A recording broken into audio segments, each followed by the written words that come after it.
Zdravo dragi moji, dobrodošli na kanal. Ovo je recept za jako fin obrok od veoma malo sastojaka i priprema se za manje od 30 minuta. Ovdje sam uzela jednu srednju glavicu kelja, iseckala sam ga na pola i koristit ću jednu polovinu. Iseckat ću ga ovako, odnosno izrendati na dosta sitno. Vi možete koristiti i rende po vašem ukusu. Biće nam dosta pola glavice.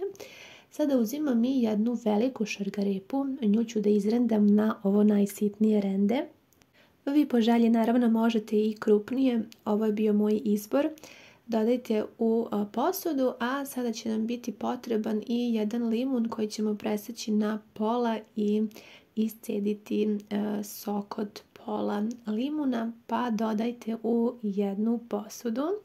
Dodat ću vrlo malo jabukovog sirćeta, malo bibera, zatim malo ljute paprike i jednu mrvicu maslinovog ulja, jako malo, kao i 2 kašike meda. Vi možete po ukusu i drugačije začiniti. Probajte, meni je ovo baš onako tačna mera da bude fina salata. I sada ćemo preliti to preko. Ja inače, kao što znate, salatu uvijek pravim sa šećerom, ne sa soli, tako da ovog puta sam koristila med kao neku zdraviju opciju. Sve zajedno promešajte i odnesite u frižider da se sad sve lepo sjedini. Ovdje sam spremila 300 grama barene slanine koje ću najprije da odstranim kožu, a potom i da je iseckam na dosta sitne komadiće, otprilike ovako. Možete i još sitnije, ali mislim da je ovo onako sasvim u redu, pa dodajte u tiganj koji se ne lepi. Zatim koristim srednju glavicu crnog luka.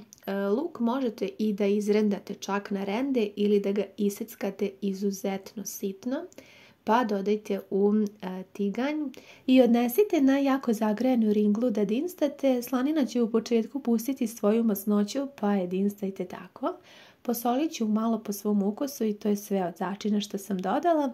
Kada upije tokom dinstanja slanina i luk masnoću, nastavit ću da dinstam na vodi jer želim da pravim malo zdraviji obrok. Tako da dodajte vodu koliko vam je potrebno tokom dinstanja i kažem, temperatura je ringle dosta jaka. Sada blago mešam i malo ću da pomerim u stranu slaninu. Uzimam 2 tosta hleba koja ću ovako da malo propržim. Prvo ću staviti da malo upije aromu slanine i ispržite sa jedne i sa druge strane da lepo bude reš ili kako vi već volite.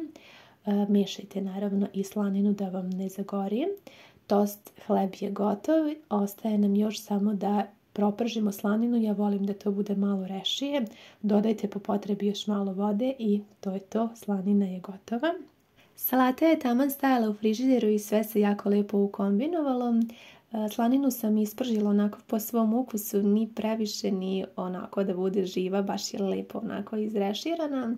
I ova kombinacija je zaista za mene preukusna i mogu slobodno da kažem da je ovaj obrok dosta zasitan. Ova količina je dovoljna za 2 osobe, vi po potrebi naravno možete spremiti i veću količinu. Nadam se da vam je ova ideja bila korisna i da ćete isprobati. Javite mi vaše utiske, hvala vam mnogo na gledanju i ljubim vas sve puno.